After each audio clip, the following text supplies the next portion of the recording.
Hello everyone, welcome back to my channel Let's Talk Whiskey.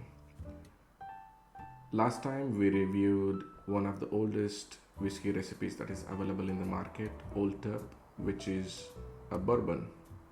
And today we went all the way to Scotland to get a nice bottle of scotch for you guys.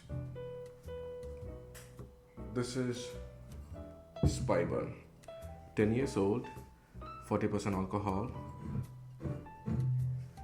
a single malt Scotch whiskey. This distillery was established in 1897 by John Hopkins. And a beautiful story behind the name Speyburn is that when he went looking for a place to establish his brewery, he found a stream of water flowing from the mountains called Burn, and technically the stream Burn is one of the tributaries of the river Spey, and the distillery was constructed using the rocks that is found in the river Spey, hence the word Speyburn. And this is one of the distilleries that is constructed vertically rather than horizontally to accommodate its space against the mountain where you have a free flowing water. And that being said, let us talk whiskey. The bottle is beautiful, and I like how they have the signature of the master distiller in here with his name. It always kind of gives a personal touch with it. And it is matured in ex-bourbon and ex-sherry cask. And one of the things that I wanted to clarify before I taste this is that this is single malt Scotch whiskey, which means there are 4 parts in it that is kind of not very well understood, or I can say there are some misconception about it. Single malt, people always think that means it is coming from one kind of barley or one kind of malted barley. That is not true. It has 4 things. Single malt Scotch whiskey. Single, that means this whiskey is coming from one brewery or one location of the brewery. It is not combination of whiskeys from different locations. Single means one location. Malt, that means it is coming from malted barley.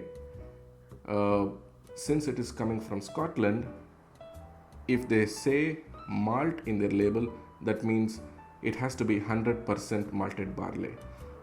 In case if the malted whiskey is from Japan or malted whiskey is from United States, if you have 51% of malted barley in there, you can still put the label malt. But if it is coming from Scotland, according to their rules and regulation, it has to be 100% malted barley to label it as malt. And the big misconception is when they say single malt, they say one kind of grain, which is not true. And Scotch whiskey, so Scotch, the name, since it is coming from Scotland, and we know it's a whiskey. That's why we are tasting it in this channel. Without further ado, let's go for it. And again, I just smell whiskey, maybe a little different, but I can't really pick up on any notes. And one of the most important factor or the most important takeaway message in this channel is that you don't have to become an expert in tasting whiskey, but you will know all the necessary things you need to know when you are buying a whiskey and ordering a whiskey. Okay, let's try this.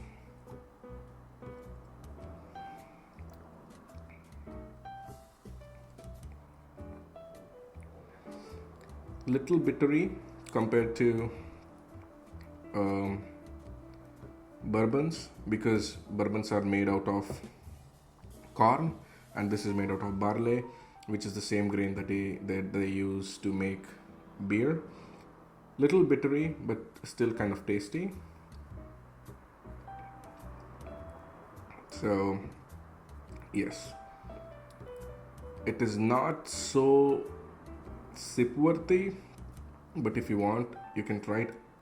I don't mind it. I enjoy whiskey, so it doesn't matter how strong it is. I still like to sip. And let us try in case, because when it is put in ice, it kind of opens up and kind of relaxes itself. It's like airing out wine.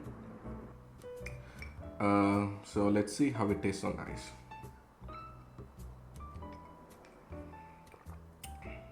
Wow, this is really good on ice, really good. The bitteriness has significantly gone down and it is giving you that little bit of sweet notes on there. It's good.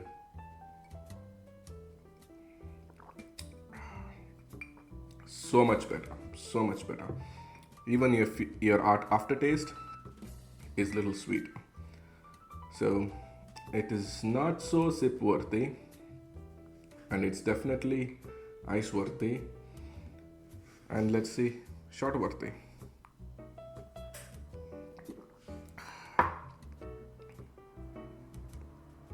I would say shot worthy. It still is great for shots. There you go, guys, my review of Speyburn single malt Scotch whiskey. Let's meet in next episode with an exciting new bottle. Until then, stay safe, stay happy, and drink responsibly.